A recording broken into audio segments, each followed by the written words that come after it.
आज जो कहानी मैं आपको सुनाने जा रहा हूँ वह आपको मन में किसी के लिए उठने वाली भावनाओं को समझने में सहायक होगी। एक बार कुछ शिष्य अपने गुरु के पास बैठे थे।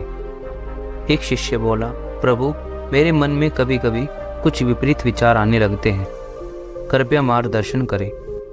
गुरु बोले, विचारों को समझने के लिए मैं तुम्हें एक कहानी सुनाता हूँ, ध्यान से सुनना। एक राजा हाथी पर बैठकर अपने राज्य का भ्रमण कर रहा था। अचानक वह एक दुकान के सामने रुका और अपने मंत्री से कहा, मुझे नहीं पता क्यों जब भी मैं इस दुकान के स्वामी को देखता हूँ इसे फांसी देने की इच्छा होती है। यह सुनकर मंत्री को बहुत दुख हुआ, लेकिन जब तक वह राजा से कोई कारण पूछता तब तक राजा आगे बढ़ गया। अगले दिन मंत्री उस दुकानदार से मिलने के लिए एक साधारण नागरिक के वेश में उसी दुकान पर पहुंचा। उसने दुकानदार से ऐसे ही पूछ लिया कि उसका व्यापार कैसा चल रहा है। दुकानदार चंदन की लकड़ी बेचता था। उसने बहुत दुखी होकर बताया कि मुश्किल से ही उसे कोई काक मिलता है, लेकिन उसकी दुकान पर आते ही चंदन को सूंघते हैं और चले जाते हैं।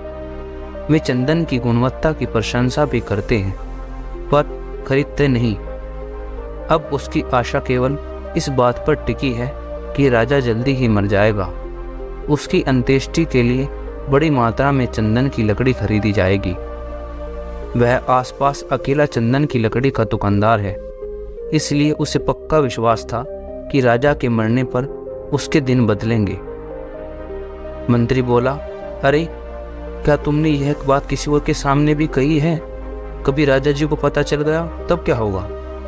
दुकानदार बोला, अरे नहीं भाई, किसी से सामने नहीं कही है, बस आप पूछ रहे थे तब बस मुंह से पहली बार मन की इच्छा बाहर आ गई। हम मंत्री को समझ आ गया कि राजा उसकी दुकान के सामने क्यों रुका था और क्यों दुकानदार को मार डालने की इच्छा व्यक्त की थी। शायद दुकानदार के नकारात्मक विचारों की तरंगों ने राजा पर वैसा प्रभाव डाला था जिसने उसके बदले में दुकानदार के प्रति अपने अंदर उसी तरह के नकारात्मक विचार का अनुभव किया था। बुद्धिमान मंत्री ने इस विषय पर कुछ क्षण तक विचार किया। फिर उसने अपनी पहचान और पिछले दिन की घटना बताए बिना कुछ चंदन की लकड़ी खरीदने की इच्छा व्यक्त की। दुकानदार खुश हुआ। उसने चंदन को अच्छी तरह कागज में लपेटकर मंत्री को दे दिया। जब मंत्री महल में लौटा तो वह सीधा दरबार में गया जहाँ राजा बैठा हुआ था और सूचना दी कि चंदन की लकड़ी के दुकानदार ने उन्हें एक भेंट भेजी है। राजा को आश्चर्य हुआ। जब उसने बंडल को खोला तो उसमें सुनहरे रंग के श्रेष्ठ चंदन की लकड़ी और उसकी सुगंध को देखकर राजा बहुत प्रसन्न हुआ। प्रसन्न होकर उसने चंदन के व्यापारी के लिए कुछ सोने के सिक्के भिजवा दिए।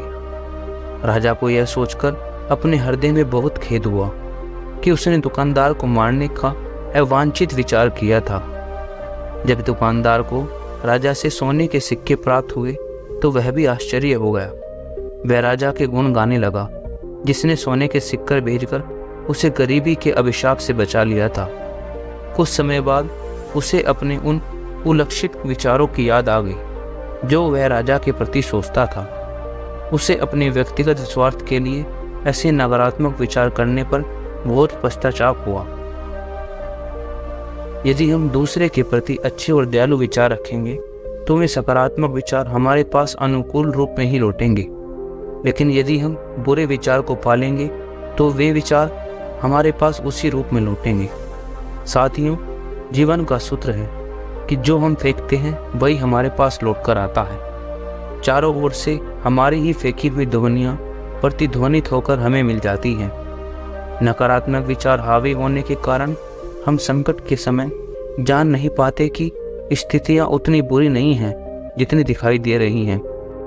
संकट को पहचानने या उससे बचने के लिए नकारात्मक विचार भी कुछ हद तक जरूरी होते हैं, जो कि हमारे जैविक विकास कर्म का ही हिस्सा होते हैं। ये भावनाएं दूसरों पर दोषारोपण करने और अपने अनुभव के लिए स्वयं को जिम्मेदार न ठहरने से आती हैं। शिष्य बोला, प्रभु, इस नकारात्मक सोच के लक्षण क्या हैं? गुरु बोले, नकारात्मक सोच स्पष्ट व्यवहारों में झलकती है। इसके कुछ लक्षण मैं तुम्हें बताता हूँ। पहला, अपने एवं दूसरे कार्यों व्यवहारों से हमेशा असंतुष्ट रहना तथा अपने कार्यों से लगाव न रखना। दूसरा, हमेशा गलानी में रहना कि मैं कुछ नहीं कर सकता। तीसरा, दूसरों से आदर की अपेक्षा रखना किंतु दूसरों को आदर न करना। चौथा, छोटी छोटी अपेक्षाएं पूरी न होने पर स्वयं को अपमानित महसूस करना।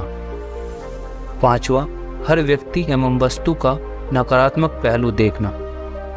छठा, व्यक्ति एवं वस्तुओं की हमेशा बुराई करना। सातवां, हर किसी को प्रभावित करने की कोशिश करना। आठवां, अच्छे व्यक्ति या वस्तु से कतराना।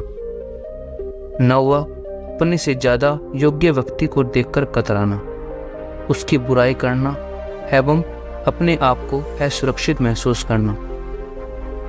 10वां, अपने अभिमान को स्वाभिमान बताकर गलत प्रदर्शन करना। 11वां, अपनी आलोचना सहन न कर पाना एवं सही आलोचना पर भी लोगों से झगड़ने जाना। 12वां, विश्व की हर वस्तु में गलती निकालना। 13वां, अच्छे परिणामों के लिए खुद को श्रेय देना एवं गलत परिणामों के लिए ईश्वर या दूसरों को दोष देना। गुरु बोले, अब मैं आपको इन नकारात्मक विचारों से छुटकारा पाने के प्रभावशाली तरीके बताता हूँ। पहला, वस्तुओं के प्रति कृतज्ञ बनना सीखें।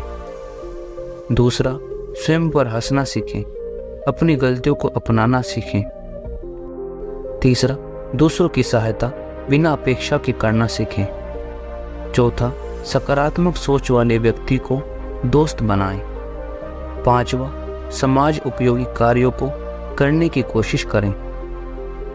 अच्छे व बुरे प्रभाव की जिम्मेदारी लेना सीखें। अंत में शिष्यों ने गुरु का धन्यवाद दिया।